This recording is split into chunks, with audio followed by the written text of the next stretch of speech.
नमस्कार, मैं हूं सैयद सुहेल और आप देख रहे हैं आपका नंबर 1 शो ये भारत की बात है। उम्मीद करते हैं आप सभी पूरी तरह से फिट होंगे और बहुत बहुत सेहतमंद होंगे। आइए शुरुआत करने जा रहा हूं आज की सबसे बड़ी खबर के साथ, और सबसे बड़ी खबर जिस पर पाकिस्तान सबसे ज्यादा डरा हुआ है। पाकिस्तान के मंत्री घबराए हुए हैं। खबर यह है कि 36 घंटे में भारत अटैक करने वाला है। पाकिस्तान दहल गया है इस बात से। पहली तस्वीर मैं आपको दिखाऊं, इजराइल पर जब हमास ने अटैक किया था तो इजराइल इस तरह की तस्वीरें जारी करता था, उनकी आर्मी, जिसमें लिखती थी नेवर फॉरगेट, यानी हम कभी नहीं भूलते हैं। यह इजराइल का पेज है उस वक्त का जब हमास ने अटैक किया और हमास के आतंकियों को ढूंढ ढूंढ कर मारा कि हम नहीं भूलेंगे। आज भारतीय सेना ने भी एक वीडियो जारी किया है। यह है भारतीय सेना का वीडियो अपनी तैयारी को लेकर, जो बता रहा है कि हम ढूंढेंगे, हम तुम्हें ढूंढेंगे। ये इस वीडियो में भारतीय सेना दर्शा रही है, सुनिए। I'll find you through the dust and the storm. I'll find you through these machines I'll carry.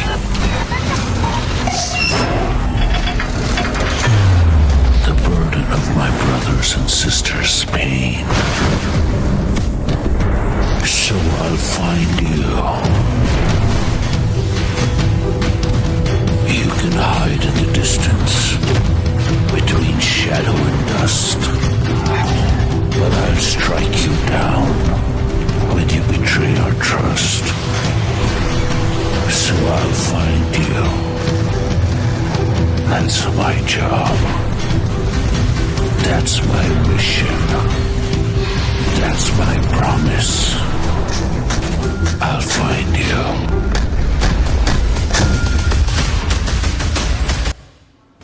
क्या यह भारतीय सेना का इशारा भी है पाकिस्तान को? Through the dust and the storm. क्या यह पाकिस्तान को भारतीय सेना का इशारा है कि हम तुम्हें ढूंढेंगे और मारेंगे? प्रधानमंत्री नरेंद्र मोदी ने सीसीएस की बैठक की। आज ताबड़तोड़ बैठकें हुई। पीएम मोदी ने इस बैठक में कहा था कि खुली छूट दे दी है भारतीय सेना को। यह खबर पाकिस्तान को मिली तो अगली तस्वीर देखिए। पाकिस्तान में बड़ी ब्रेकिंग न्यूज चल रही थी कि मोदी ने खुली छूट दे दी है। पाकिस्तान में खुली ब्रेकिंग चल रही थी कि मोदी ने सेना को कहा है खुद टारगेट सेट करो। सुनिए। मोदी सरकार के सर पर जंगी जुनून सवार है। भारतीय फौज को पाकिस्तान पर हमले के लिए मुकम्मल इख्तियार दे दिया। कहा फौज तमाम टारगेट्स का इंतखाब खुद करे। भारत अब एक बार फिर खौफनाक तसादुम के दहाने पर खड़े हैं और बदला लेने के लिए किसी बड़ी फौजी कार्रवाई का मंसूबा बना रही है और कंप्लीट ऑपरेशनल फ्रीडम भी दे दिया गया है मोदी सरकार की तरफ से। भारत कशीदगी के हवाले से आने वाले कुछ दिन बहुत अहम करार दिए जा रहे हैं। पाकिस्तान की असेसमेंट है कि भारत इन्हीं दिनों में पाकिस्तान के खिलाफ कोई जारहाना कदम उठा सकता है। इस हवाले से मोदी सरकार के सर पर जंगी जुनून सवार है। भारतीय फौज को पाकिस्तान पर हमले के लिए मुकम्मल। अब आपको सुनवाऊं, जैसे ही पाकिस्तान में ये ब्रेकिंग न्यूज चलने लगी कि प्रधानमंत्री नरेंद्र मोदी ने खुली छूट दे दी है, पाकिस्तान के मंत्री खुद कहने लगे कि 24 से 36 घंटे में भारत अटैक करने वाला है, भारत हमला करने वाला है। सुनिए पाकिस्तान के मंत्री को। इंटेलिजेंस इत्तलात हैं कि अगले 24 से 36 घंटों में पहलगाम वाक़े से जुड़े बेबुनियाद और खुद साख्ता इल्जामात को बुनियाद बनाकर भारत पाकिस्तान के खिलाफ फौजी कार्रवाई करने का इरादा रखता है। इंटेलिजेंस इत्तलात हैं कि अगले 24 से 36 घंटों में पहलगाम वाक़े से जुड़े बेबुनियाद और खुद साख्ता इल्जामात को बुनियाद बनाकर भारत पाकिस्तान के खिलाफ फौजी कार्रवाई करने का इरादा रखता है। इंटेलिजेंस इत्तलात हैं। मंत्री खुद कह रहे थे 24 से 36 घंटे में भारत हमला करने वाला, लेकिन भारत में देखिए हवन शुरू हो गया है। अश्वमेध यज्ञ हो रहा है। ये जंग से पहले जो यज्ञ होता है वो हवन की तस्वीरें आप देख रहे हैं। विश्वकर्मा में श्रेष्ठ विश्वकर्मा में श्रेष्ठ विश्वकर्मा विश्वकर्मा में श्रेष्ठ विश्वकर्मा विश्वकर्मा में श्रेष्ठ विश्वकर्मा विश्वकर्मा में श्रेष्ठ विश्वकर्मा विश्वकर्मा में श्रेष्ठ विश्वकर्मा विश्वकर्मा में श्रेष्ठ विश्वकर्मा। और पाकिस्तान को खौफ देखिए। ये पाकिस्तानी चेकपोस्ट की तस्वीर मैं आपको दिखा रहा हूं। ऊपर झंडा दिख रहा है आपको। ये जो झंडा दिख रहा है पाकिस्तानी चेकपोस्ट पर, ये झंडा लगा हुआ था। जैसे ही खबर मिली कि भारत ने खुली छूट दे दी है, भारतीय सेना को कह दिया है आप वक्त, जगह, समय सब तय करो। उसके बाद अगली तस्वीर देखिए, पाकिस्तानी चेकपोस्ट से झंडा उतर गया। खबर यह है कि पाकिस्तानी रेंजर जो यहां मौजूद थे वो गायब हो गए, झंडा उतार कर भाग गए यहां से। ये चेकपोस्ट निगरानी के लिए अमूमन बनाया जाता है कि दूसरी तरफ देखें क्या हरकत हो रही है। वो चेकपोस्ट खाली हो गए, बॉर्डर के पास के चेकपोस्ट खाली हो गए और असर ये हो रहा है भारत के एक्शन का कि एक तो पाकिस्तान का डर और खौफ बढ़ रहा है, दूसरी तरफ जो सैटेलाइट इमेज आ रही है वो बता रही है कि पानी बंद करने का असर दिख रहा है। ये सैटेलाइट इमेज मैं आपको दिखा रहा हूं, ये जब पानी की तस्वीर आप देख रहे हैं, ये जो ब्राउन एरिया देख रहे हैं ये पानी था नदी में, वो तस्वीर आप देख रहे हैं। अगली तस्वीर देखिए, दूसरा तरफ आपको जो नजर आ रहा है सूखी हुई जगह जो दिख रही है, यानी पानी सूख गया है। ये सैटेलाइट से ली गई दो तस्वीरें हैं। पहली तस्वीर में पानी नजर आ रहा है, भूरे रंग की जो लकीरें आपको नजर आ रही हैं यह दर्शा रहा है कि पानी था यहां। उसके बाद दूसरी तरफ आपको नजर आ रहा है कि जलस्तर चिनाब नदी का घट गया है, यानी किस तरह पाकिस्तान पर चौतरफा मार पड़नी शुरू हो गई है। और इतना ही नहीं, पाकिस्तान को डरावने सपने भी आ रहे हैं। कल मैंने आपको बताया था भारत रफाल खरीदने जा रहा है, अब पाकिस्तान खौफजदा है कि भारत ने रफाल भेज दिए हैं पाकिस्तान में। बाकायदा ये रफाल जो भारत और ज्यादा फ्रांस से खरीदने वाला है, डील हो चुकी है। अब पाकिस्तान में दिन में सपने आ रहे हैं। तस्वीर में आपको दिखाऊं, पाकिस्तान में ब्रेकिंग चल रही है कि भारत ने रफाल भेज दिए पाकिस्तान में अटैक करने के लिए। पाकिस्तानी एंकर चीख रहे हैं। सबसे पहले बात करेंगे भारतीय जंगी जुनून की। भारतीय राफेल तैयारों की मकबूजा कश्मीर में पेट्रोलिंग। पाक फजाई की मुंह तोड़ कार्रवाई। पाक फजाई की बरवक्त जवाबी कार्रवाई पर इंडियन एयरफोर्स के 4 राफेल तैयारे फरार हो गए। राना शहजाद, क्या तफसीलात है मजीद आपके पास, आगाह कीजिएगा। जी, हुमैरा राना, सिक्योरिटी राय के मुताबिक ये वाकया 29 और 30 अप्रैल की दरमियानी रात पेश आया, जब 4 भारतीय एयरफोर्स के राफेल तैयारों ने भारतीय जुग्राफियाई हदूद में रहते हुए मकबूजा जम्मू कश्मीर में पेट्रोलिंग की। पाकिस्तान एयरफोर्स के तैयारों ने हिंदुस्तानी एयरफोर्स के इन जंगी जहाज़ों की फौरन निशानदेही कर ली। पाकिस्तानी एयरफोर्स की बरवक्त और मुस्तैद कार्रवाई पर भारतीय राफेल तैयारे बौखलाहट का शिकार होकर राह फरार इख्तियार कर गए।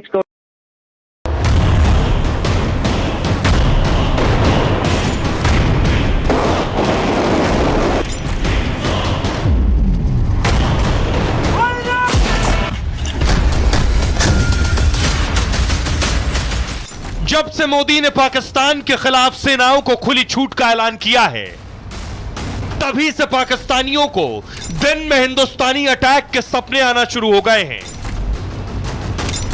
पाक को 36 घंटे में भारत के हमले का खौफ सताने लगा है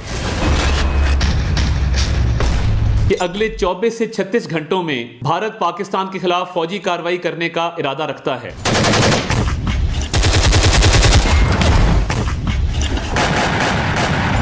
सूचना मंत्री के इस ऐलान से इस्लामाबाद में शाहबाज और मुनीर कांपना शुरू हो गए हैं। टैंक फाइटर आगे बढ़ने की जगह पाकिस्तानी चौकियों से झंडा उतरना शुरू हो गया है।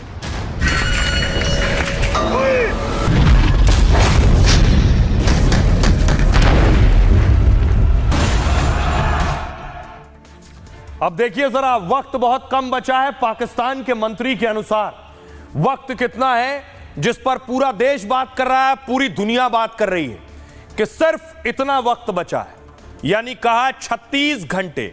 36 घंटे के अंदर हमला हो जाएगा। भारत के हमले के डर से पाकिस्तान की नींदें उड़ गई हैं और रात 1:30 बजे शाहबाज के मंत्री ने प्रेस कॉन्फ्रेंस की। सोचिए, जब दुनिया सो रही थी, भारत पाकिस्तान में लोग सो रहे थे, रात को 1:30 बजे आए प्रेस कॉन्फ्रेंस करने। और पाकिस्तान के सूचना मंत्री अताउल्लाह तरार का दावा है भारत अगले 24 से 36 घंटे में पाक पर हमला करने वाला है। विश्वसनीय खुफिया जानकारी पर पाक मंत्री ने दावा किया है। सोशल मीडिया पर एक लंबा चौड़ा पोस्ट भी लिखा है, उसमें भी पाकिस्तान पर हमले का खौफ दिखा है। इससे पहले पाकिस्तान के रक्षा मंत्री भी हमले की आशंका जता चुके हैं। पीएम मोदी के सेना को फ्री हैंड देने के बाद पाकिस्तान में टेंशन है, घबराहट है। भारत के एक्शन के डर से पाकिस्तान में हड़कंप मचा है। पहलगाम हमले के 8 दिन बाद पाक सेना ने कई पोस्ट खाली कर दिए हैं। पोस्ट खाली करने के साथ इंटरनेशनल बॉर्डर पर पाक सेना छोड़ चुकी है पोस्ट। पाकिस्तानी सेना ने यहां से झंडे भी हटा लिए। तस्वीरें मैंने आपको दिखाई, कठुआ के परगवाल इलाके में पोस्ट खाली की गई है। हमलों के डर से LOC के पास से आतंकियों को भी हटा दिया गया है। अब आपको सुनवाने जा रहा हूं, सुनिए पाकिस्तान के मंत्री का वो पूरा बयान जिसमें वो डरे घबराए रात को 1:30 बजे प्रेस कॉन्फ्रेंस कर कह रहे हैं कि भारत 24 से 36 घंटे में हमला करेगा। इंटेलिजेंस इतलात हैं कि अगले 24 से 36 घंटों में पहलगाम वाकये से जुड़े बेबुनियाद और खुद साख्ता इल्जामात को बुनियाद बनाकर भारत पाकिस्तान के खिलाफ फौजी कार्रवाई करने का इरादा रखता है। पाकिस्तान भारत का खित्ते में मुद्दई, मुंसिफ और जल्लाद का खुद साख्ता किरदार सख्ती से मुस्तरद करता है। पाकिस्तान खुद 2 दहाइयों से दहशतगर्दी का शिकार रहा है और दुनिया में किसी भी शक्ल में दहशतगर्दी की सख्त मजम्मत करता है। पहलगाम हमले के बाद पाकिस्तान ने जिम्मेदार रियासत होने के नाते सच्चाई का पता लगाने के लिए, उसके महरकात जानने के लिए खुले दिल से आजादाना और गैर जानिबदाराना तहकीकात की पेशकश की। बदकिस्मती से भारत ने गैर माकूलियत और तसादुम के रास्ते पर चलने का इंतखाब किया। भारत की तरफ से किसी भी किस्म की फौजी मुहिम जोई का यकीनी और फैसला कुन जवाब दिया जाएगा।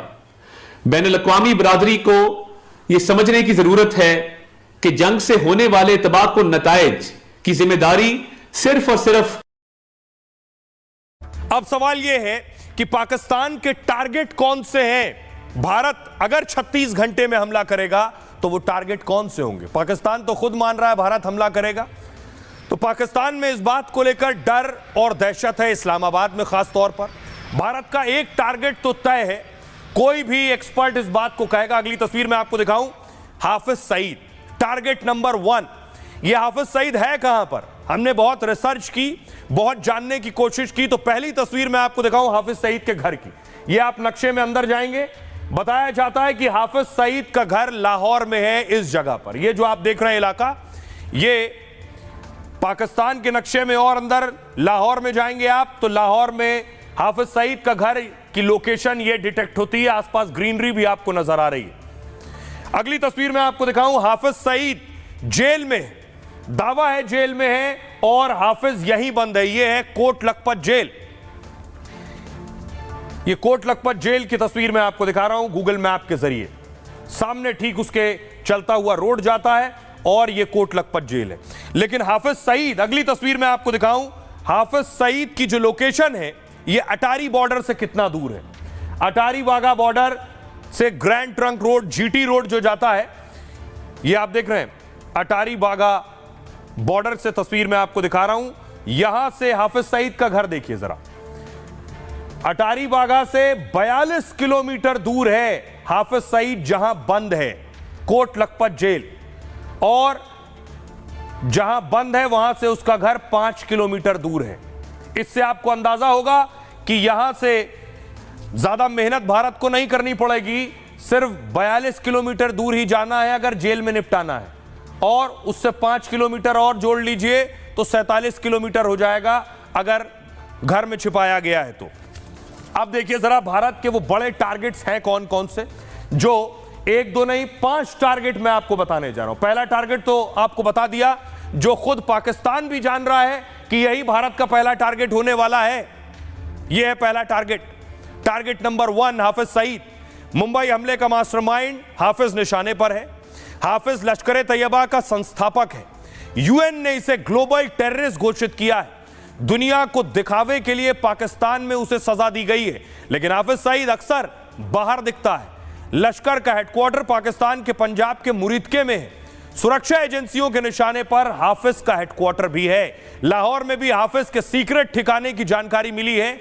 ऐसे में हाफिज के ये ठिकाने भारतीय सेना के निशाने पर है। दूसरा टारगेट अब आपको बताने जा रहा हूं, टारगेट नंबर 2, POK में आतंकी लॉन्च पैड। POK में इस तरह के पाकिस्तान अधिकृत कश्मीर में वो लॉन्च पैड हैं जहां आतंकी छिपे होते हैं। यहां ट्रेनिंग कैंप और 37 लॉन्च पैड एक्टिव हैं। लश्कर, जैश ए मोहम्मद और दूसरे आतंकी संगठनों का कैंप है। भारत में घुसपैठ और हमलों के लिए आतंकियों को यहां तैयार किया जाता है। लॉन्च पैड मुख्य रूप से रावलकोट और कोटली इलाके में है। सुरक्षा बलों के टारगेट पर ये ट्रेनिंग कैंप और लॉन्च पैड्स हैं। तीसरा टारगेट जो है वो आपके सामने है, असीम मुनीर का हेडक्वार्टर। असीम मुनीर 2022 से पाकिस्तानी सेना को संभाल रहे हैं। मुनीर का नाम पुलवामा के बाद पहलगाम हमले से भी जुड़ा है। पुलवामा हमले के वक्त मुनीर आईएसआई के हेड हुआ करते थे। पाकिस्तान सेना का जो मुख्यालय है वो यही है, रावलपिंडी में। यह पाकिस्तान की सैन्य रणनीति और संचालन का केंद्र भी है। मुनीर के रावलपिंडी में ही होने का भी दावा किया जा रहा है। चौथा टारगेट है मसूद अजहर। मसूद अजहर 2019 पुलवामा हमले का मास्टरमाइंड है और आतंकी संगठन जैश ए मोहम्मद का मुखिया भी है। यूनाइटेड नेशंस यानी संयुक्त राष्ट्र ने मसूद को ग्लोबल टेररिस्ट घोषित किया हुआ है। हाफिज की तरह मसूद को भी पाक स्पेशल ट्रीटमेंट देता है। मसूद अजहर और उसके ट्रेनिंग कैंप पर सेना हमला कर सकती है। जैश का ट्रेनिंग कैंप पीओके और पंजाब के बहावलपुर में है। पांचवा और आखिरी बड़ा टारगेट आईएसआई का हेडक्वार्टर। भारत में हर हमले में आईएसआई का हाथ होता है। आप हर बार आईएसआई का नाम सुनते हैं। आईएसआई साजिश रचता है पर्दे के पीछे। हमले की साजिश आईएसआई की भूमिका होती है। भारत के खिलाफ साजिश रचना ही इसका मुख्य काम है। आतंकी संगठनों को आईएसआई पूरी मदद करती है। इस्लामाबाद में आईएसआई का हेडक्वार्टर है। सुरक्षा बलों के निशाने पर आईएसआई का हेडक्वार्टर भी है। तो ये 5 बड़े टारगेट्स हैं। अब पाकिस्तान खुद कह रहा है कि ये 36 घंटे में भारत हमला करेगा। तो हमने भारत के लोगों से पूछा कि 36 घंटे में पड़ोसी मुल्क मान रहा है हमला करेगा, तो हम आखिर क्या करने वाले हैं? कैसा हमला होगा? किस तरह का हमला होगा? लोगों को सुनिए। 36 घंटे में करे या 6 घंटे में, उसको बताने की ज़रूरत नहीं है। लेकिन डरा हुआ पाकिस्तान 36 घंटा बता रहा है। इससे उसकी औकात का पता चलता है। हमको इसमें ज़्यादा बोलने की ज़रूरत नहीं है। अब वो ये समझ लें कि उनकी उल्टी गिनती शुरू हो गई है और उनका काउंटडाउन यहाँ से शुरू हो गया। और सब हमारे जो हैं वो प्राइम मिनिस्टर साहब के साथ हैं और हम लोग सब अटैक करने के लिए बिल्कुल तैयार हैं। कि अब आपने तय कर लिया है कि अपनी जो शैतान औलाद उसको खत्म कर देना है, दुनिया के निशान से उसको मिटा देना है, क्योंकि इसने जो कायरतापूर्ण हरकत की है पहलगाम में, उसका जवाब अगले 36 घंटे में भारत को देना चाहिए। जो है मोदी का युग है, भारत शांत रहने वाला नहीं है। भारत अटैक करेगा ही करेगा और आतंकवादियों को नेस्तनाबूद कर देगा। हमारी सेना का मनोबल ऊंचा है, हमारी सरकार का मनोबल ऊंचा है और भारत का हर एक नागरिक इस हत्यारे लोगों के ऊपर चिढ़ा हुआ है। इसीलिए 36 घंटे में होगा या घंटे और भी बीतेंगे, लेकिन सजा उनको पक्की मिलेगी, ये तय है। बकरे की अम्मा कब तक खैर मनाएगी? बलि का बकरा तो उनको बनना ही है। जो गुनाह उन्होंने किया है उसकी सज़ा उनको भुगतनी पड़ेगी, चाहे 36 घंटे हो, चाहे 36 महीने हो या 36 दिन हो। जो भी करेंगे अच्छा करेंगे और बढ़िया ही करेंगे। और अगर पाकिस्तान लगता कभी कभी जीवन में नहीं बचेगा। एयरफोर्स, नेवी हर तरीके से तैयार है और पाकिस्तान पे हमला करने के लिए, जिस पे हम सभी देशवासी हर तरीके से, जो भी मोदी जी का फैसला होगा उस पे हम लोग सब लोग एक साथ मिलकर डट के पाकिस्तान का मुकाबला करने के लिए सक्षम है। अब देखिए, भारत ने तैयारी शुरू कर दी है। भारत ने S-400 डिफेंस सिस्टम जो है इसे सीमा पर तैनात किया हुआ है, यानी बॉर्डर पर S-400 तैनात है। और इसको तैनाती का मकसद यह है कि पाकिस्तान अगर कोई हरकत करने की कोशिश करता है तो ये S-400 आसमान में ही पाकिस्तान के वार को ध्वस्त कर देगा, गिरा देगा। S-400 लगाया भारत ने, वह S-400 लगाया। तो देखिए, पाकिस्तान ने जो F-16 अमेरिका से जो फाइटर खरीदे थे F-16, ये सब बॉर्डर के पास थे। इन सब को छिपा दिया है कि कहीं भारत का S-400 उनके F-16 को तबाह ना कर दे। तो पाकिस्तान को डर सता रहा है उनके अमेरिकन फाइटर के खात्मे का। भारत ने क्या रणनीति अपनाई है? यह है S-400 और यह है F-16 फाइटर। पाकिस्तान भारत के S-400 डिफेंस सिस्टम से डर गया है। पाकिस्तान ने F-16 फाइटर जेट छिपा दिए हैं। खबर यह है, बॉर्डर से 1500 किलोमीटर दूर F-16 को छिपा दिया गया। पाकिस्तान को डर है अगर F-16 का इस्तेमाल किया तो भारत का S-400 मिसाइल का रडार उसे ट्रैक करेगा। S-400 मिसाइल सिस्टम F-16 को मार गिराएगा और भारत के खिलाफ इस्तेमाल करने पर अमेरिका नाराज हो सकता है। अमेरिका F-16 लड़ाकू विमान शर्त के साथ पाकिस्तान को दिए थे। अमेरिका ने F-16 का इस्तेमाल केवल आतंकवादियों के खिलाफ कर सकते हैं। F-16 की गिनती दुनिया के सबसे भरोसेमंद लड़ाकू विमानों में होती है। ये हवा से हवा और हवा से जमीन में मार करने वाली मिसाइल तैनात हो सकती है इसमें। मिसाइलें 100 किलोमीटर दूरी तक टारगेट कर सकती हैं। F-16 की रेंज है 4200 किलोमीटर। पाकिस्तान ने सीमा पर चीन से मिले JF-17 को भी तैनात किया है। भारत ने रूस से मिले S-400 डिफेंस सिस्टम को वहां तैनात किया है। S-400 लंबी दूरी वाला मिसाइल सिस्टम है, सतह से हवा में मार करता है। ये S-400 सबसे ताकतवर एयर डिफेंस सिस्टम में से एक है। दुश्मन के वार को हवा में ही तबाह कर सकता है। सिर्फ 4 देशों के पास ही यह डिफेंस सिस्टम है, भारत, रूस, तुर्की और चीन के पास। तो यह भारत की ताकत है। सुनिए जरा डिफेंस एक्सपर्ट्स इस पर क्या कह रहे हैं। जब हम S-400 की बात करते हैं तो दुनिया इसमें ज़रूर मानती है कि ये एक बहुत बड़ा पोटेंट हथियार है एयर डिफेंस के पॉइंट ऑफ व्यू से, जिसकी रीच बहुत बड़ी है। साइमल्टेनियसली काफ़ी सारे टारगेट्स को एक्वायर कर डिस्ट्रॉय कर सकता है। और वहाँ से एक खौफ पैदा होता है पाकिस्तान के लिए कि अगर उसका एक और F-16 किसी भी तरह से भारत के खिलाफ काम करता पाया गया तो वो एक तरह से यूएस ब्लैकलिस्ट हो जाएगा, क्योंकि यूएस ने F-16 जो हैं वो अफगान बॉर्डर पे टेररिज्म के लिए दे गए थे। बड़ी स्पेसिफिक एग्रीमेंट है, सो वहाँ वो एक्सपोज हो जाएगा। और अगर आज किसी भी तरह से इंडिया उनका कोई भी F-16 गिरा देता है या ग्राउंड पे खराब मार देता है तो प्रोपोगंडा बड़े आसानी से किया जा सकता है कि F-16, इसलिए उसने ग्वादर के अंदर दबा लिया। और वो भी क्यों?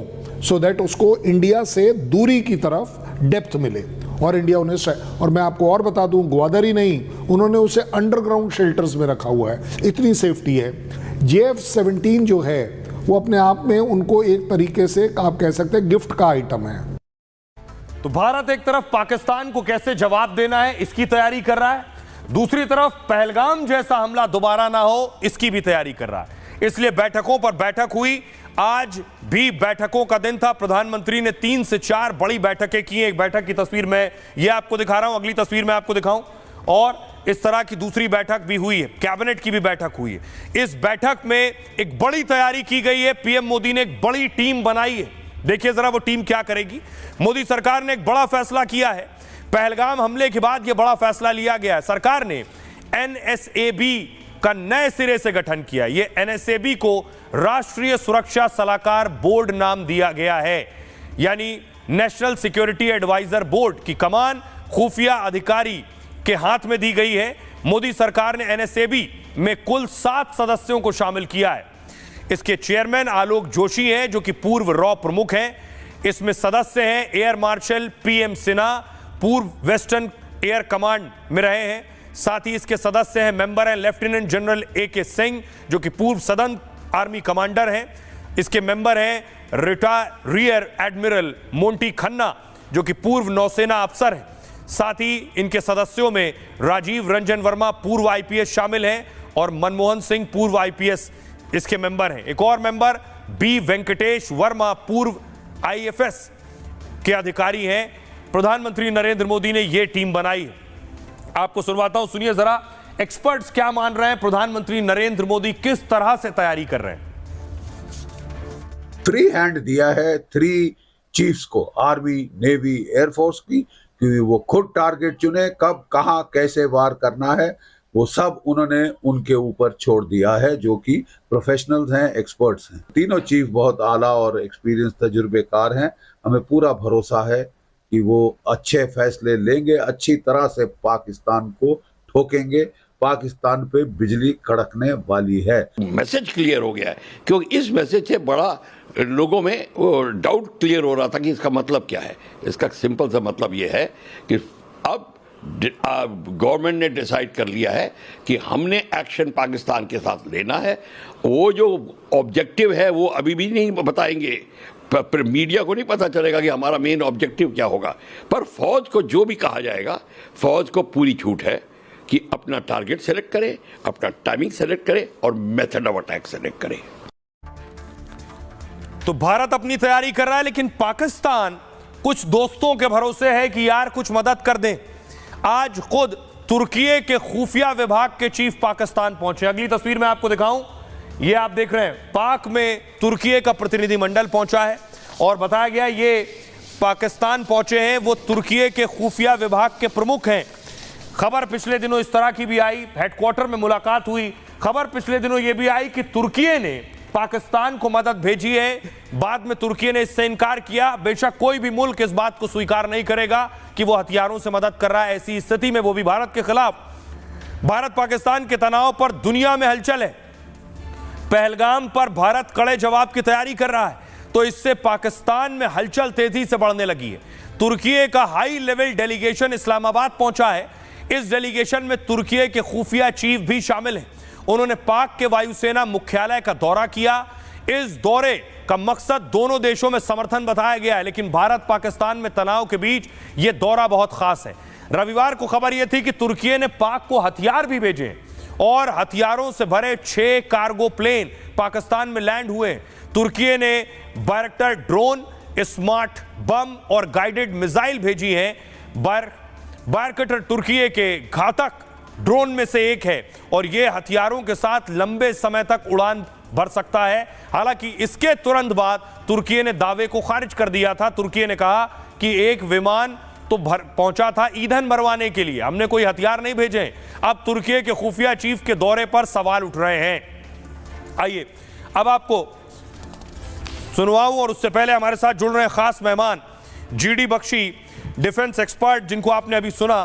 बख्शी साहब, सवाल यह है कि तुर्की के चीफ पहुंचे हैं पाकिस्तान, इसका क्या मतलब है? आप कहां गए थे मुल्ला मुनीर साहब? आप गए थे कजाकिस्तान। आप भी ठंडी हवा खाने गए थे, बहाने लगा रहे थे कि मैं ऑफिशियल टूर पे जा रहा हूं, क्योंकि आपके टूर इस तरह प्रोग्राम होते हैं कि जब गर्मी का सड़ा महीना हो तो आप इस्लामाबाद और रावलपिंडी छोड़ के आप जाएं ठंडी आबो हवा कजाकिस्तान में। तब तक साहब बम फूट गया पीछे पहलगाम का, उल्टे पांव दौड़ के वापस आना पड़ा साहब। आते ही इनकी मीटिंग हुई इनके आर्मी चीफ और नेवी चीफ के साथ, इनके कोर कमांडरों के साथ। बौखलाए हुए थे कोर कमांडर कि आपने हमको बताए बगैर क्यों ये ऐसी लड़ाई छेड़ी, क्या ये सही टाइम था लड़ाई छेड़ने का हिंदुस्तान के साथ? इसके एयर चीफ ने कहा, बॉस मुरीद मरा दिया तेने, मरा दिया तेने। जी बहुत बहुत शुक्रिया। तो पाकिस्तान भी साथ ढूंढ रहा है, साथी खोज रहा है। उसे पता है भारत से अकेले नहीं लड़ सकते, लेकिन दूसरी तरफ दुनिया के देश भारत के साथ खड़े हो रहे हैं। तस्वीर देखिए श्रीलंका की। श्रीलंका में भी पाकिस्तान एम्बेसी के बाहर प्रदर्शन हो रहा है, लोग नारेबाजी कर रहे हैं श्रीलंका में। पाकिस्तान हरा से पाकिस्तान हरा से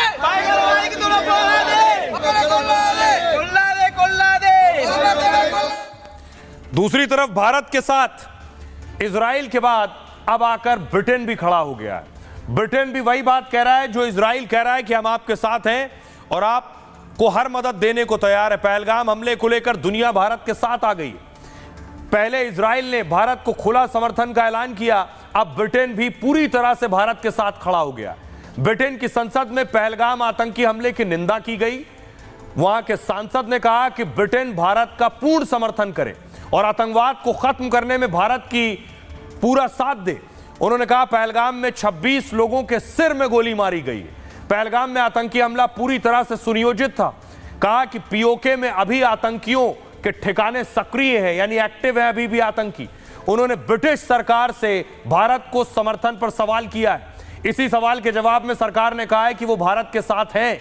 संसद में यह जवाब विदेशी मंत्रालय के कार्यालय की तरफ से दिया गया है। वहां के मंत्री ने खुद कहा है कि अपराधियों को न्याय के कटघरे में लाने का वो समर्थन करते हैं। हम ऐसा करने के लिए पूरी तरह से हिंदुस्तान के साथ खड़े हैं। ब्रिटेन की तरफ से शांति बनाए रखने की भी अपील की गई है। सुनिए जरा, अब आपको सुनवाता हूं ब्रिटेन के सांसद को, सुनिए क्या कह रहे हैं। मुझे लगता है कि कश्मीर समस्या को हल करने का एकमात्र तरीका यह है कि भारत पीओके पर कब्जा कर ले। हमारे पास राजा का विलय पत्र है, इसलिए यह हमारा है। मुझे लगता है कि पहलगाम की घटना बहुत चौंकाने वाली थी। यह अब तक की सबसे चौंकाने वाली घटनाओं में से एक है। वास्तव में यह कश्मीर विवाद की अंतिम सीमा है। मुझे उम्मीद है कि भारत सरकार वास्तव में इस पर बहुत सख्त प्रतिक्रिया देगी और यह साफ कर देगी कि अगर ऐसा ही चलता रहा तो भारत को पाकिस्तान के कब्जे वाले कश्मीर पर कब्जा करना होगा।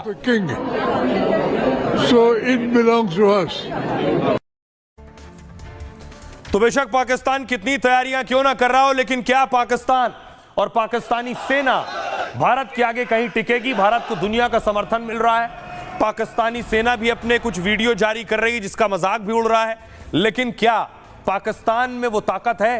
एक्सपर्ट कह रहे हैं 7 दिन से ज्यादा पाकिस्तानी सेना भारत के आगे नहीं टिक पाएगी। सिर्फ 7 दिन, 7 दिन में खल्लास हो जाएगा पाक। थल सेना देखिए भारत की, हिंदुस्तान पाकिस्तान से 3 गुना ज्यादा ताकतवर है।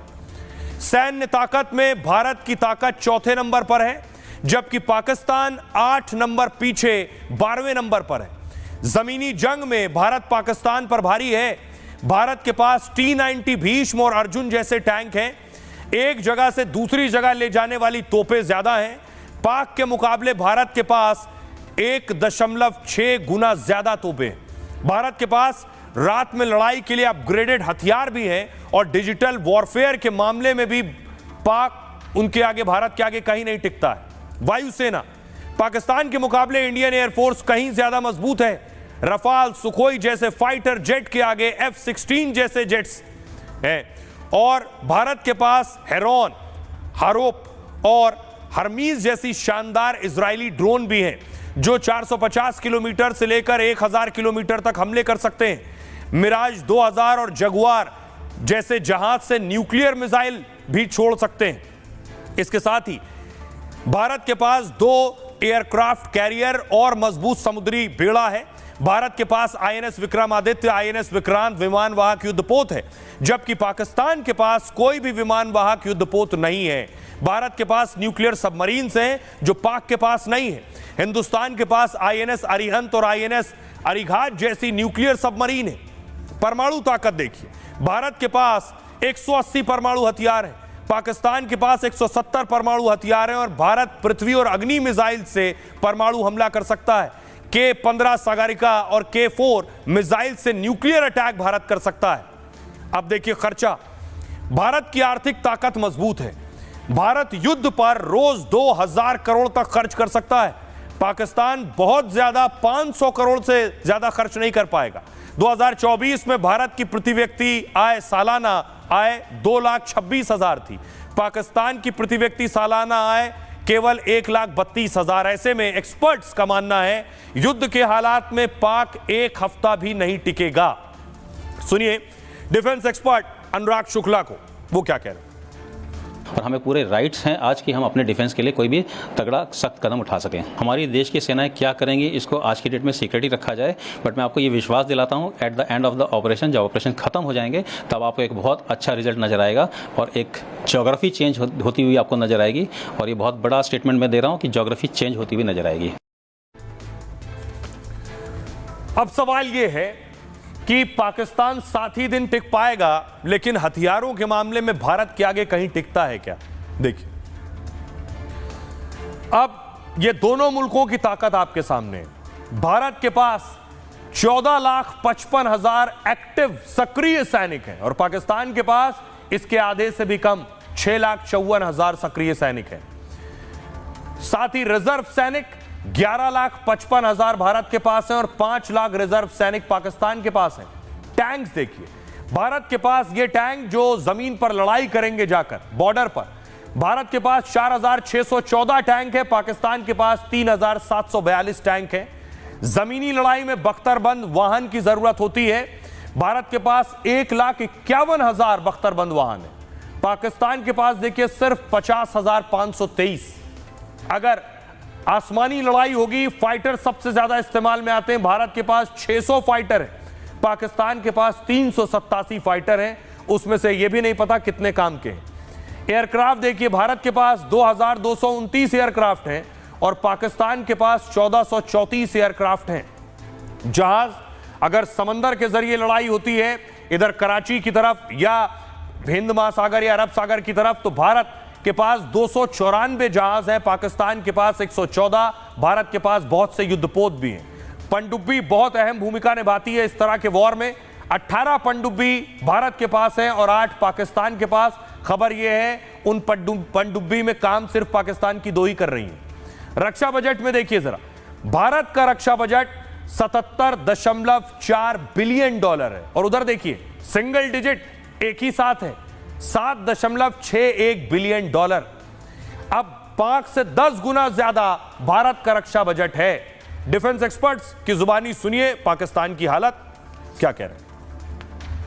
फ्री हैंड दिया है 3 चीफ्स को, आर्मी, नेवी, एयरफोर्स की, क्योंकि वो खुद टारगेट चुने, कब कहां कैसे वार करना है वो सब उन्होंने उनके ऊपर छोड़ दिया है, जो कि प्रोफेशनल्स हैं, एक्सपर्ट्स हैं। तीनों चीफ बहुत आला और एक्सपीरियंस तजुर्बेकार हैं। हमें पूरा भरोसा है कि वो अच्छे फैसले लेंगे, अच्छी तरह से पाकिस्तान को ठोकेंगे।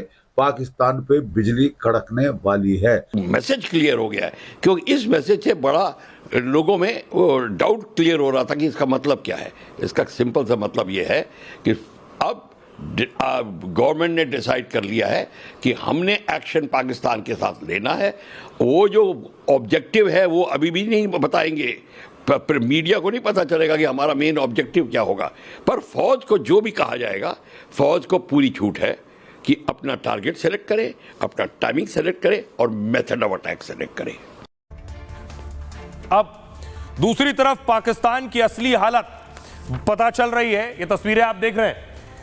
शाहिद अफरीदी, पाकिस्तान के पूर्व क्रिकेटर, पाकिस्तान की सेना की हालत बता रहे हैं कि पाकिस्तानी सेना किस लायक है और कितने दिन लड़ने लायक है। हमारे डिफेंस एक्सपर्ट्स को छोड़ दीजिए, खुद शाहिद अफरीदी को सुनिए। अफरीदी ने कहा पाक सेना पहले ही बहुत से युद्ध लड़ रही है। पाकिस्तानी आर्मी कई मोर्चों पर फंसी हुई है।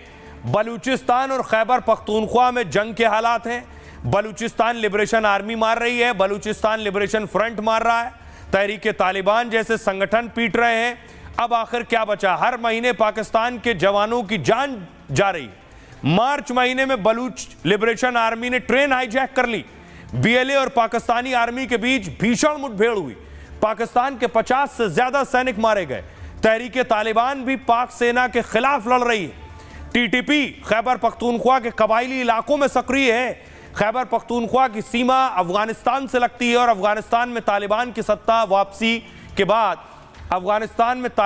सत्ता में वापसी के बाद टीटीपी को तालिबान से लगातार समर्थन मिल रहा है, जिससे टीटीपी और ज्यादा खतरनाक हो गई है। अफरीदी के बयान से साफ है कि पाक सेना कई मोर्चों पर घिरी है। ऐसे में पाक आर्मी भारत से कैसे युद्ध लड़ेगी? सुनिए क्या कुछ कह रहे हैं पाकिस्तानी मीडिया के लोग। तो इंतजार कर सकते हैं, जो सीधी सी बात है और सब कुछ है। कितनी पॉसिबिलिटी नजर आ रही कि होगा? बिकॉज हम तो ये भी उनके इंडियन मीडिया से देखें तो कहते हैं कि टारगेट के सिलेक्शन भी हुई हुई है, 5-6 जगह उन्होंने सिलेक्ट की हुई है। हमने क्या सिलेक्ट कर ली हुई है कि काउंटर के अच्छा अगर इन्होंने हमें किया तो चले हम स्ट्राइक करेंगे कि नहीं करेंगे। अफरीदी देखिए बता रहे हैं सच, पाकिस्तानी मीडिया भी बता रहा है और उनके जो अफसर हैं, बहुत से पूर्व अफसर, वो भी सच्चाई बता रहे हैं पाकिस्तान की हैसियत क्या है। पाकिस्तान को इसी बात का डर है और अब पाकिस्तान संयुक्त राष्ट्र से गुहार लगा रहा है कि हमें बचा लो। बाकायदा हाफिज शहबाज शरीफ ने संयुक्त राष्ट्र से कहा है कि हमें बचाइए। अगली तस्वीर मैं आपको दिखाऊं, यह है संयुक्त राष्ट्र का ट्वीट जो उन्होंने बताया है कि पाकिस्तान से बात हुई है। दूसरी तस्वीर मैं आपको दिखाऊं कि दूसरी तस्वीर दिखाइए। विदेश मंत्री ने भी बताया कि संयुक्त राष्ट्र से बात हुई है। यह सारी बातचीत क्यों हुई है और इसका मकसद क्या है आपको बताऊं। क्यों शहबाज शरीफ को डर सता रहा है और वो संयुक्त राष्ट्र से मदद मांग रहे हैं। दुनिया को भारत के गुस्से का एहसास हो गया है। दुनिया की सबसे बड़ी संस्था है यूएन, इससे चिंतित है। यूएन महासचिव एंटोनियो गुटेरेस ने दोनों देशों से बात की। इसकी जानकारी खुद उनके प्रवक्ता ने सोशल मीडिया पर दी। यूएन प्रवक्ता ने लिखा, प्रधानमंत्री शहबाज शरीफ से बात की एंटोनियो गुटेरेस ने। भारत के विदेश मंत्री एस जयशंकर से भी बात की है। महासचिव ने जम्मू कश्मीर में 22 अप्रैल के आतंकी हमले की कड़ी निंदा की है। उन्होंने इसके लिए न्याय और जवाबदेही सुनिश्चित करने पर जोर दिया है। महासचिव ने दोनों देशों को टकराव से बचने की सलाह दी है। तनाव कम करने के लिए सहयोग की पेशकश भी की है। खबर है कि इस बातचीत में पाकिस्तान बेहद डरा हुआ था। शहबाज शरीफ ने एंटोनियो गुटरेस से मदद की गुहार लगाई। उन्होंने हर हाल में भारत को कार्रवाई से रोकने की अपील की है। शहबाज ने पहलगाम में पाकिस्तान का हाथ से भी साफ इनकार कर दिया है और इस बात की जानकारी खुद पाक के पीएमओ ने एक बयान में दी है। पीएमओ ने कहा, भारत द्वारा किसी भी दुस्साहस की स्थिति में पाकिस्तान अपनी संप्रभुता और क्षेत्रीय अखंडता की पूरी ताकत से रक्षा करेगा। प्रधानमंत्री ने यूएन महासचिव को भारत को जिम्मेदारी से काम करने और संयम बरतने की सलाह देने की अपील की है। अब इसके बाद हुआ क्या? हुआ ये कि यूएन महासचिव एंटोनियो गुटेरेस ने फोन उठाया और विदेश मंत्री एस जयशंकर को फोन लगाया, विदेश मंत्री से बात की। क्या बात हुई? दरअसल पाक की गुहार के बाद गुटेरेस ने विदेश मंत्री को फोन किया। विदेश मंत्री एस जयशंकर से बात में उन्होंने घटना पर दुख जताया। यूएन महासचिव ने पहलगाम आतंकी हमले की कड़ी निंदा की है, लेकिन इस बातचीत में भारत ने एंटोनियो गुटेरेस को साफ संकेत दिए। विदेश मंत्री ने उन्हें साफ इशारा कर दिया कि भारत अपनी कार्रवाई करेगा। यूएन महासचिव से बातचीत के बाद विदेश मंत्री एस जयशंकर ने एक पोस्ट किया जिसमें लिखा, यूएन महासचिव के पहलगाम में हुए आतंकवादी हमले की उनकी स्पष्ट निंदा की मैं सराहना करता हूं। जवाबदेही के महत्व पर सहमति हो, भारत इस बात के लिए संकल्पबद्ध है कि इस हमले के अपराधियों, साजिशकर्ताओं और समर्थकों को न्याय के कटघरे में लाया जाए। इस पोस्ट से साफ है कि भारत ने यूएन के सामने अपना पक्ष रख दिया है, जिससे साफ इशारा है कि वो इस पर कोई समझौते के मूड में नहीं है। इस बीच भारत ने संयुक्त राष्ट्र सुरक्षा परिषद के सदस्यों से बात की है। संयुक्त राष्ट्र सुरक्षा परिषद में पाकिस्तान समेत 10 अस्थायी सदस्य देश हैं। भारत ने 7 अस्थायी सदस्यों से फोन पर बात की है ताकि आतंक के खिलाफ पाकिस्तान को सबक सिखाने में वैश्विक समर्थन मिले। यूएनएससी में पाकिस्तान भारत विरोधी कोई प्रस्ताव लाए तो काउंटर किया जा सके। तो ऐसी स्थिति में संयुक्त राष्ट्र एक्टिव हो जाता है। सुनिए जरा क्या कुछ कह रहे हैं संयुक्त राष्ट्र में अमेरिका के प्रवक्ता, क्या कुछ कह रहे हैं। अमेरिकी विदेश मंत्री दोनों देशों के विदेश मंत्रियों से बात करेंगे। हम उस क्षेत्र में होने वाले घटनाक्रमों पर भी नजर रख रहे हैं और जैसा कि आप जानते हैं, हम भारत और पाकिस्तान की सरकारों के साथ कई स्तरों पर संपर्क में हैं। हम निश्चित रूप से सभी पक्षों को जानकर एक सही समाधान के लिए मिलकर काम करने के लिए प्रोत्साहित कर रहे हैं। दुनिया इस पर नजर रख रही है। पाकिस्तान चाहे संयुक्त राष्ट्र से दबाव डालने की कोशिश करे, लेकिन भारत में जो माहौल है वो ये है कि पाकिस्तान को इस बार तो जवाब देना ही देना है हर हाल से, और ऐसा जवाब देना है कि पाकिस्तान कभी ना भूले। लखनऊ की तस्वीर दिखा रहा हूं मैं आपको।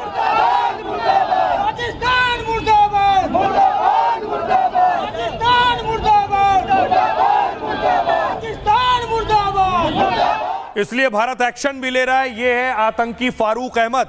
आतंकी फारूक अहमद पर आरोप है कि इसी ने आतंकियों को पहलगाम का रास्ता बताया कि कैसे पहुंचना है। जैसे ही जानकारी मिली, अगली तस्वीर देखिए, फारूक का घर पिछले दिनों सेना ने उड़ा दिया था। जो कश्मीर में घर था उस पर एक्शन लिया है। ये फारूक के घर की तस्वीर है। फारूक पर आरोप है कि फारूक ने यह हमला करवाया है और आतंकियों को रास्ता बताया और दिखाया। पहलगाम आतंकी हमले को लेकर खुलासा एनआईए की जांच में हुआ कि आतंकी फारूक अहमद का नाम सामने आया। फारूक अहमद लश्कर ए तैयबा का टॉप कमांडर है। फारूक अहमद अभी पीओके में छिपा है। पहलगाम हमले के लिए ओवरग्राउंड वर्कर तैयार किए। ओवरग्राउंड वर्कर स्थानीय लोग जो आतंकियों की मदद करते हैं, कैश के साथ जरूरी सामान उपलब्ध कराते हैं। पहलगाम में भी ओवरग्राउंड वर्कर ने आतंकियों की मदद की। फारूक ने पिछले 2 सालों में घाटी में कई आतंकी हमले भी कराए। पाकिस्तान के 3 सेक्टर से कश्मीर में घुसपैठ कराता है। फारूक के पास कश्मीर के पहाड़ी रास्तों की अच्छी जानकारी है। फारूक कश्मीर के कुपवाड़ा का रहने वाला है। 1990 से 2016 तक लगातार पाकिस्तान जाता रहा। पहलगाम हमले के बाद इसके कई साथी हिरासत में लिए गए और पिछले 2 सालों से पीओके में रहकर साजिश रच रहा है। सिक्योर्ड ऐप के जरिए आतंकी नेटवर्क चला रहा है। सुरक्षा बलों ने कुछ दिन पहले इसके घर को जमींदोज कर दिया था। आपको सुनवाऊं, खुद पाकिस्तान यह मान रहा है कि कैसे एक आतंकी संगठन टीआरएफ इसमें शामिल रहा। वो टीआरएफ जो लश्कर का साथी है, सुनिए। मैंने कहा यहां हमें एविडेंस दिखाएं कि ये दी रेजिस्टेंस फोरम ने, दी टीआरएफ ने किया है, तो फिर हम इसको रहने देंगे। या उनकी ओनरशिप दिखा दें कि इन्होंने एक मीडिया में चला भी दिया कि उन्होंने ओन कर लिया, वो झूठा था। नहीं, ये नहीं है। तो उस पर करीबन हमारे जी 2.5 दिन लगे। वी रिफ्यूज टू बज इन। मुझे बड़े बड़े कैपिटल से कॉलें आई कि देखिए इस वक्त मैं कहा जी नथिंग डूइंग, ये नहीं हो सकता, पाकिस्तान विल नॉट एक्सेप्ट। वो कहते आप पे ब्लेम आएगा, प्रेस रिलीज नहीं हुई, इतना बड़ा वाकया हुआ, आपके जाबर एक्सप्रेस भी ये आई थी, कंडेमनेशन की, टेररिस्ट एक्टिविटी को कंडेम किया गया था। मैंने कहा ये ready, but please you have to put in Jammu and Kashmir and have to delete this TRF। Allah के फजल करम से जनाब चेयरमैन पाकिस्तान के को ये मुबारक हो और आपको कि हमने वो दोनों चीज़ें अमेंड करके वो प्रेस रिलीज पर जारी हुई और पाकिस्तान के मौक़िफ़ को तस्लीम किया गया। आइए अब आपको बताऊं कि एक बड़ी जानकारी हाथ लगी है कि आतंकियों के लिए बाकायदा एक बुकलेट जारी की गई थी जिसमें कोड भी शामिल थे। उससे पहले देखिए कश्मीरी पुलिस अनाउंसमेंट कर रही है कि जमाते इस्लामी जो संगठन बैन है उसके साथ कोई भी संबंध न रखे। 2025 अनलॉफुल एक्ट 3A के तहत अवामी एक्शन कमेटी जम्मू कश्मीर इत्तेहादुल मुस्लिमीन को ममनू कर। बाकायदा एक व्हाट्सएप चैट सामने आई है जिसमें टूल किट की जानकारी मिली है। यह टूल किट बनाया गया था, इसमें आतंकियों के लिए गाइडलाइंस थी, क्या करना है क्या नहीं करना है, कैसे रहना है और कैसे नहीं रहना है। आपको बताऊं आतंकियों के लिए इस गाइडलाइंस में आखिर क्या है, उन्हें किन चीजों को फॉलो करना है जब भारत में उन्हें दाखिल होना है या किसी हरकत को अंजाम देना है। जांच एजेंसियों को टूल किट के सबूत मिले हैं। आतंकी संगठनों ने आतंकियों के लिए गाइडलाइन बनाई, कैसे एक जगह से दूसरी जगह हथियार पहुंचाने हैं, कैसे सफर करना है और कैसे कपड़े पहनने। लश्कर तैयबा ने आतंकियों के लिए डेड ड्रॉप पॉलिसी बनाई है। डेड ड्रॉप पॉलिसी, आतंकी बिना एक दूसरे को जाने काम करते रहे।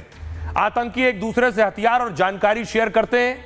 आतंकी इसके लिए सुनसान इलाके को चुनते हैं। सूचना साझा करने के लिए पार्क या फिर कब्रिस्तान चुनने की सलाह है। दोनों आतंकियों को हाथ में घड़ी, आरामदायक जूते पहनना जरूरी है। ड्रॉप करने से पहले वहां कोई निशान बनाएं जो उठाने वाले को पता हो। आतंकी को अपने साथ किसी दूसरे साथी को न लेकर जाने की हिदायत है। यात्रा के दौरान इस्लामी पहनावा न पहने, उम्र के मुताबिक ही कपड़े चुने, हिंदू रीति रिवाजों के मुताबिक कपड़े पहने, सामान में इस्लामिक धार्मिक वस्तुएं ना रखें, इस्लामी इत्र की जगह परफ्यूम का इस्तेमाल करें, दाहिने हाथ में घड़ी ना पहनने की हिदायत है, सुन्नत के मुताबिक इस्लामी लुक ना अपनाएं, चाकू पिस्तौल जैसी खतरनाक चीजें भी ना रखें, होटल या बस या ट्रेन स्टेशन पर ना रुकें, यात्रा की जानकारी किसी को भी ना दें। ये सारी चीजें इस चैट में बरामद हुई। सुनिए जरा देश के सियासतदान क्या कह रहे हैं। सबसे ज्यादा पाकिस्तान में जिस चीज का डर है, मैं जहां तक समझता हूं मिलिट्री एक्शन का तो है ही डर, लेकिन सबसे ज्यादा डर है इंडस वाटर ट्रीटी का जो 1960 में हुई थी।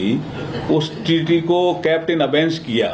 विश्वास है कि इस शहादत के नतीजे में वो अब कार्रवाई होगी कि आतंकवाद का सफाया होगा और फिर कोई हिम्मत नहीं कर पाएगा। सरकार जो निर्णय ले रही है वो सरकार के और कैबिनेट कमेटी ऑन सिक्योरिटी और सेना के साथ तालमेल करके ले रही है, इसलिए सरकार पर पूरा भरोसा देश को है। जम्मू कश्मीर के और हिंदुस्तान के मुसलमानों ने पक्का तय कर लेना चाहिए, जब जब भी कोई आतंकवादी मरेगा, आतंकी घटना होगी, तो उसके लिए नमाज अदा नहीं होगी क्योंकि उसका मजहब कोई नहीं है। मुझे लगता है कि ये कदम अगर 25। और अब आपको बताऊं, जो पाकिस्तानी भारत में थे उनसे कहा गया था जाइए वापस। डेडलाइन आज खत्म हो गई है, आखिरी दिन था, अब दरवाजे बंद हो गए। अब एक्शन की बारी है, अब कार्रवाई होगी। जो कहने के बाद भी नहीं गए हैं उनके खिलाफ। पाकिस्तानियों की वापसी की डेडलाइन खत्म हो चुकी है। अब तक 786 पाकिस्तानी भारत से पाक लौट गए। इन पाकिस्तानियों में 55 दूतावास कर्मचारी शामिल हैं। पिछले 6 दिनों में पाकिस्तानी भारत से वापस भेजे जा रहे थे। कल शाम 5 बजे से पाकिस्तानियों की वापसी बंद हो गई। अभी भी जो पाकिस्तानी भारत में, उन पर कड़ा एक्शन होगा। एजेंसियां और राज्यों की पुलिस लगातार निगरानी कर रही है। भारत में मौजूद पाकिस्तानी अब अवैध विदेशी माने जाएंगे और उन्हें गिरफ्तार करके पुलिस सीधे जेल पहुंचाएगी। 3 साल जेल और 3 लाख का जुर्माना लगाया जाएगा। पहलगाम हमले के बाद पाकिस्तानियों के 14 तरह के वीजा रद्द हुए। पाकिस्तान से भी 1465 भारतीय वापस लौट आए हैं। इन भारतीयों में 25 राजनयिक और दूतावास कर्मचारी भी शामिल हैं। फिलहाल भारत में मौजूद पाकिस्तानियों की जांच शुरू हो गई है। सुनिए पाकिस्तानी जो आज अटारी बॉर्डर के जरिए गए। मैं 72 साल का आदमी हूँ, मैं अब मफलूज हूँ एक लिहाज से। आप देखिए मेरी उम्र क्या है, मुझे खाना पके। बीवी जो है ये भी बेचारी 17 साल की है। बहू है जो हमें खाना पका के देती थी, वो उसको भी निकाला। अब घर तो लाख पर बढ़ गया, जला उस मकान को, मुझे हमें गोली मार। अभी मुझे ये बेटा हुआ है 14 दिन का ही है। ये मुझे ऑपरेशन से हुआ है, बड़े ऑपरेशन से, सी सेक्शन से। तो अभी मुझे ट्रैवल भी अलाउ नहीं है। रात को मेरे स्टेजेस ओपन हुए हैं, तो आज मैं यहाँ पहुँच गई हूँ। हमने घर बसाया हुआ है, तो आपसे मेहरबानी इल्तिजा है कि हमारा घर ना उजाड़े। घर में जवान बेटी है, हमको छोड़ के मैं जा रही हूँ। ना माँ है, ना बाप है, ना बहन है, ना भाई है। मेरा कोई ठिकाना नहीं है, मैं बेसहारा हूँ। हम कह रहे जिसने किया उसकी टांगे काट के टंगाओ, हम खुद भी देखेंगे, मगर उन्होंने हमारे साथ जुल्म किया। भैया खता हमने क्या खता की है कि हमें इतनी सख्त सजा दे रहे हैं। ये मासूम बच्चे सफर में इन्होंने इतना अजाब उठाया, हमें तो हमने कुछ नहीं खाया है, हमारे हलक से उतरा ही नहीं कुछ। इस वक्त हमें दरबदर करके इस पुलिस वैन में हमारी बेइज्जती हुई है। उनको क्यों सजा दी जा रही है जिन्होंने शादियाँ की? बस मैं इतना चाहती हूँ कि हमें तो अलाउ किया जाए। हमारी वेरिफिकेशन होती है, हर साल वेरिफिकेशन होती है और हर साल हम एप्लीकेशन फिल करते हैं। और कल परसों रात को अचानक से इन्होंने हमें बोला कि जो है आपको निकलना है। और आइए खबरों में आगे बढ़ते हैं। आज की एक और बड़ी खबर है, पीएम मोदी का बड़ा मास्टर स्ट्रोक माना जा रहा है, क्योंकि विरोधी यही आवाज कर रहे थे। बड़ा फैसला लिया गया कैबिनेट बैठक में। पीएम मोदी और कैबिनेट ने फैसला लिया जातीय जनगणना का। नरेंद्र मोदी सरकार का यह बड़ा स्टेप है। सरकार ने जातीय जनगणना का ऐलान कर दिया है। देश में आजादी के बाद पहली बार जातीय जनगणना होगी। प्रधानमंत्री मोदी की अध्यक्षता में कैबिनेट की बैठक में मंजूरी मिली। केंद्रीय मंत्री अश्विनी वैष्णव ने प्रेस कॉन्फ्रेंस में इस फैसले का ऐलान किया और वैष्णव ने कहा सरकार ने जातीय जनगणना का फैसला किया है। जातीय जनगणना को मूल जनगणना के साथ ही कराया जाएगा। अपने देश में मूल जनगणना हर 10 साल में कराई जाती है। इस साल मूल जनगणना की शुरुआत सितंबर में हो सकती है। पिछली जनगणना 2011 में मनमोहन सरकार के वक्त हुई थी। अगली जनगणना 2021 में होनी थी, कोविड की वजह से नहीं हो पाई। 2011 में सामाजिक, आर्थिक और जातिगत सर्वेक्षण कराया गया था, लेकिन सरकार ने सर्वेक्षण के आंकड़े कभी सार्वजनिक नहीं किए, क्योंकि देश में जातियों की गणना और रिपोर्ट देने का प्रावधान नहीं था। जनगणना एक्ट 1948 के मुताबिक केवल SC/ST की रिपोर्ट आती थी। अब जातियों की गणना के लिए जनगणना एक्ट में संशोधन करना होगा। इस साल जनगणना शुरू होती है तो रिपोर्ट 2026 या 27 तक आएगी। सुनिए जरा क्या कुछ कह रहे हैं मंत्री अश्विनी वैष्णव और राहुल गांधी। कांग्रेस और इंडी गठबंधन के दलों ने जाति जनगणना के विषय को केवल अपने राजनीतिक लाभ के लिए उपयोग किया कि हमारा सामाजिक ताना बाना राजनीति के दबाव में न आए। जातियों की गणना एक सर्वे के स्थान पर मूल जनगणना में ही सम्मिलित होनी चाहिए। प्रधानमंत्री श्री नरेंद्र मोदी जी के नेतृत्व में राजनीतिक विषयों की कैबिनेट समिति ने यह निर्णय लिया है कि जातियों की गणना को आने वाली जनगणना में सम्मिलित किया जाए। सेंसस को डिले किया है और अपोज किया था। हम इसको वेलकम करते हैं, ये हमारा विजन है, इन्होंने अडॉप्ट किया, बहुत अच्छा।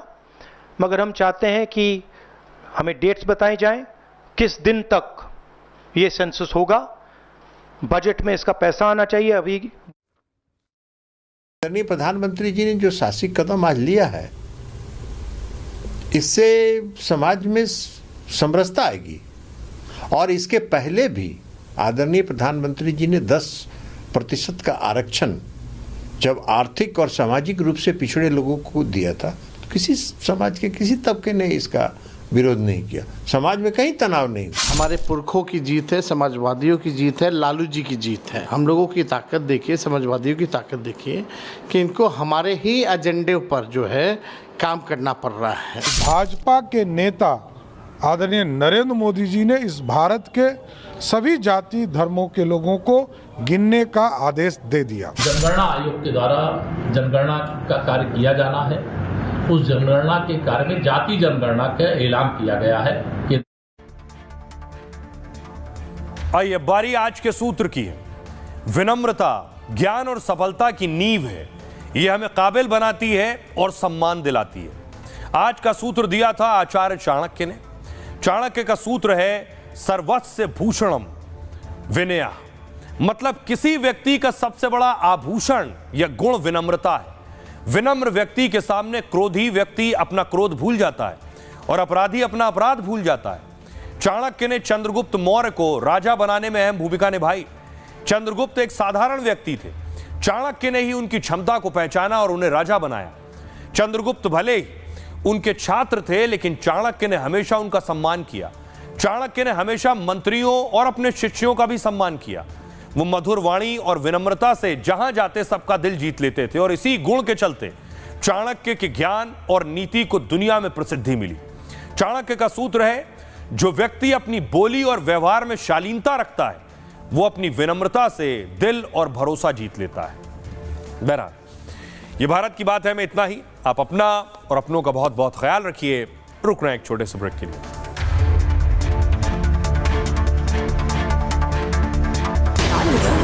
अपार तीखा कम है फिर भी स्वाद।